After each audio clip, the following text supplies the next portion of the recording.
Welcome to my views and news. Viewers, Tuesday is a crucial day for Ethiopian politicians, Ethiopian parliament, Ethiopian judiciary. A key session of the parliament is due to be held on Tuesday. What is the agenda?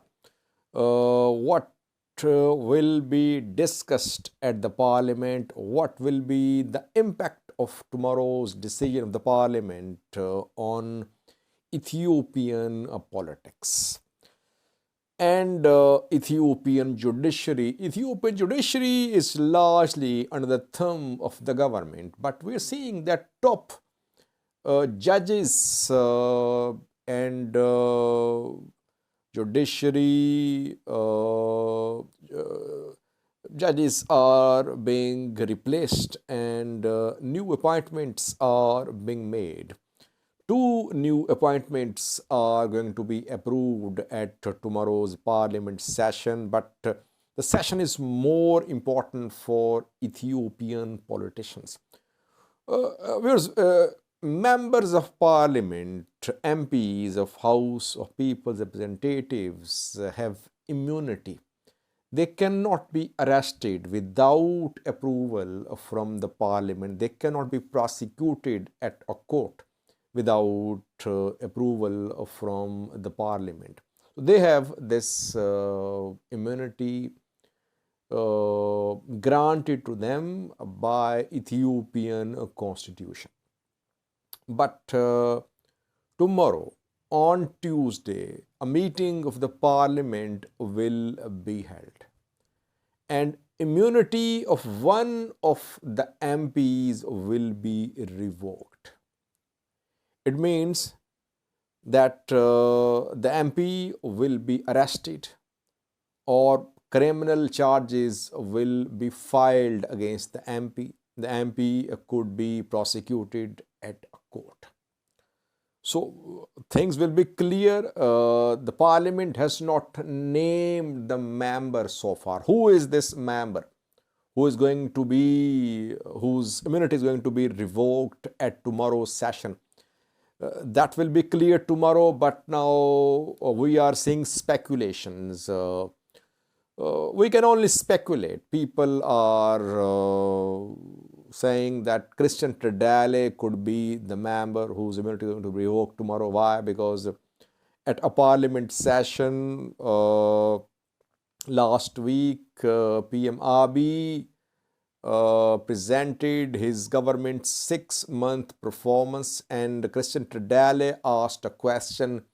He asked PM Abiy if PM Abiy was considering resignation, and he termed the government national threat to the country. PM Abiy handled the question in a very mature manner. He did not get angry. Rather, he said that all should resign. All should take responsibility for what is happening in Ethiopia. Ethiopian members of parliament cannot be prosecuted for what they say on the floor of the parliament. Ethiopian constitution clearly states that MPs have immunity for what they say at the parliament meeting. It means Christian Tredale cannot be prosecuted for what he said at the parliament because it was said on the floor of the parliament. But still, some sources maintain that the member whose immunity is going to be revoked could be Christian Tredale. Well, if you ask me, the member of parliament could be from Amhara or from SNNPR. In Amhara region, some members of parliament are very vocal against Ethiopian federal government. Desalegn Chane, top Nama leader, has been in close collaboration with Amhara diaspora, AAA and others. He has held some meetings with American officials when he visited US a few weeks ago. He's very critical of Ethiopian federal government. He's from Nama, National Movement of Amharas, though party leader Brother Mola is part of PM Abiy's cabinet. So member of parliament could be from the Amhara region, or he could be from SNNPR, because in two zones of SNNPR, Ethiopian federal government is facing stiff resistance regarding government's attempt to create a new regional state in Wolaita and in Gurage. Both zones, people are protesting, rejecting the new arrangement by the federal government to create a regional state, not along ethnic lines. Gurages and Volaitas want separate regional states. They don't want to be part of cluster arrangement.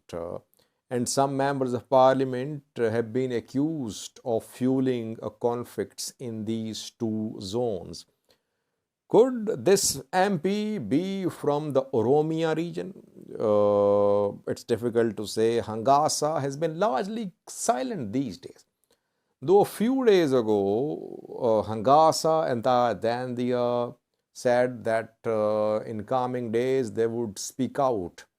But since then, they have been silent, though they were planning to speak out. And when they speak, they criticize Oromia regional government, Oromia Prosperity Party. Let's see. Tomorrow's session is very crucial, viewers, because the member of parliament, if he is an influential, prominent member of parliament, of course, this decision to revoke his immunity will have its repercussions in the constituency from where he is. We'll try to update you tomorrow about this key session of Ethiopian Parliament. So far, all are speculations. No one has any confirmed information. Secondly, viewers, Ethiopian judiciary is under severe pressure. Top judges are being transferred, new judges are being appointed. President of Ethiopian Supreme Court was replaced around 2 months ago. Miyaza Eshenafi was replaced by Theodorus Mere. Miyaza's deputy was also replaced. And now reportedly tomorrow, Federal High Court president will be removed. His deputy will be removed as well. The parliament will meet tomorrow to discuss the revoking of an MP's immunity. The same session will discuss the appointment of Federal High Court President. Incumbent is going to be removed. His name is Birhane Meskel Vagari. It is being said that Birhane Meskel Vagari has resigned. His deputy Tinagne Tilahun is going to be removed as well, who wants to go on leave for health issues. Resignation and health issues arise when people are forced to leave. It means that federal government wants High Court President and Deputy President to leave. New appointments will be made. That is how Ethiopian judiciary works. Ethiopian judiciary is not independent. The decisions made by the judiciary are not obeyed by the government, by law enforcement agencies. We have seen, especially in the last 1 year or so, that several Ethiopian journalists and activists were granted bails. Some political workers were granted bails by the court, but law enforcement agencies disobeyed court orders. They kept people in detention, sometimes without pressing charges for months. They did not release people even after bail had been granted. They filed appeals, and sometimes they failed to present people at the court whose cases were being heard at the courts.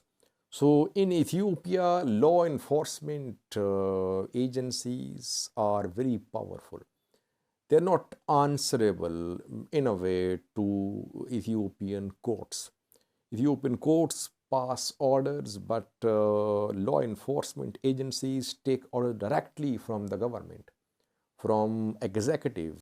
So if a government does not want to comply with a court order, or if government departments, law enforcement agencies don't want to comply with a court order, court is not left with lots of options. I have not seen any top Ethiopian leader, government official prosecuted for violating court orders, for contempt of court. I have not seen that. So courts are not independent. Why? Because top positions are filled by the orders of the government. Whenever government wants, it appoints, it transfers, it removes people in top positions like chairman, deputy chairman of Federal High Court, Federal Supreme Court, etc. Thank you for watching.